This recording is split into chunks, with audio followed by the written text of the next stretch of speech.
Welcome back to Potionomics, a cute indie game where our only means of escaping the iron grip of predatory lending is by desperately hawking unregulated pharmaceuticals like we were some kind of reverse soup kitchen. In our journey towards the millennial dream of owning a home and having friends, we're going to shamelessly flirt our way into the coupon books of every back alley smuggler we can find, all in the name of saving a buck. Capitalism ho, indeed. Truth be told, I've put a fair amount of time into this game.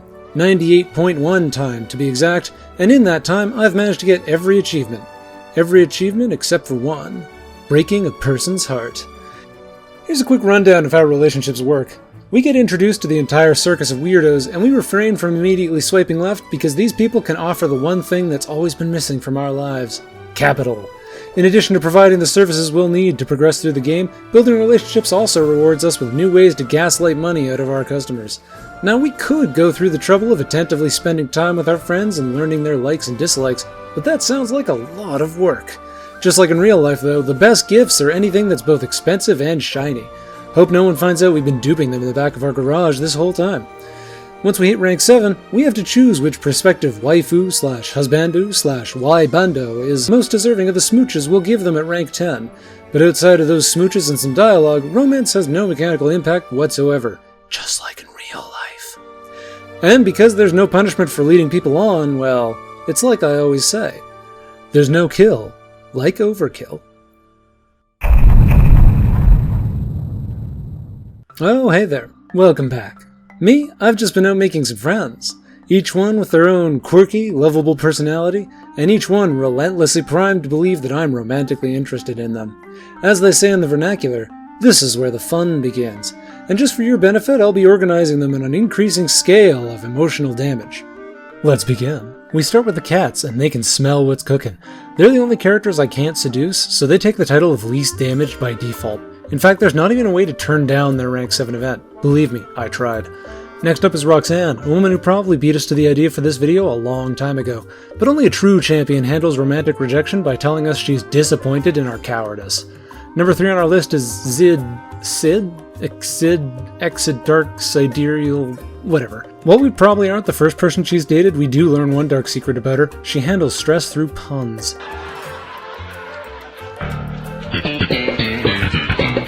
Next is Mint. We're going to reinforce her fears about never being good enough for the Heroes Guild by letting her know that she isn't good enough for us either. How are you going to handle a relationship when you can't even handle 5 potions? I really have to appreciate that the game allows us to continue seducing people, even when our intent is to pull the rug out from under them. This man has made so much progress against his social anxiety only to get rejected by the one person who took a chance on him. I've spent an entire day dashing people's hopes, and all that emotional manipulation is hard work. Sleep tight, Sylvia. You've got another long day ahead of you. Our next reject is Quinn. Bet you weren't expecting that, were you? This poster child of neglect and mistreatment is so desperate for human connection that being just friends is still a huge upgrade. Does that fact make this rejection even sadder? Maybe, but Quinn doesn't seem to notice. Luna has invested just so much effort into this moment. Imagine this anxious and overworked social pariah losing even more sleep to over-prepare, only to place the blame on herself for getting rejected. 6 lives destroyed, 3 to go. Saffron's the only character who has the winning combination of both a traumatic backstory and a supernatural lifespan. Why hold on to those old emotional wounds when we can burden you with exciting new ones? Our number 2 spot was a bit of a surprise, but it turns out Baptiste is a bit of a bleeding heart. He's the only character on the entire list who actually needs time to handle the emotional impact, and that's exactly the inner turmoil I paid to see. Last, but certainly not least, cheerful, compassionate, hopeful Muktuk. There's scarcely a moment where he doesn't radiate positivity, and he even sets the scene with a devastating poem he wrote about us. Romance, ambition, artistic fulfillment. Is it possible for one walrus to have it all? Not today, big boy. Maybe it's how high he sets the bar, but Muktuk has the most dramatic emotional swing of any character. He looks absolutely crestfallen. I guess the real lesson this whole time was that in a life dedicated to great works of art, romance would only get in the way. And that's all of them. 10 hopeful lovers, all completely heartbroken for nothing more than a pointless checkmark on an imaginary list.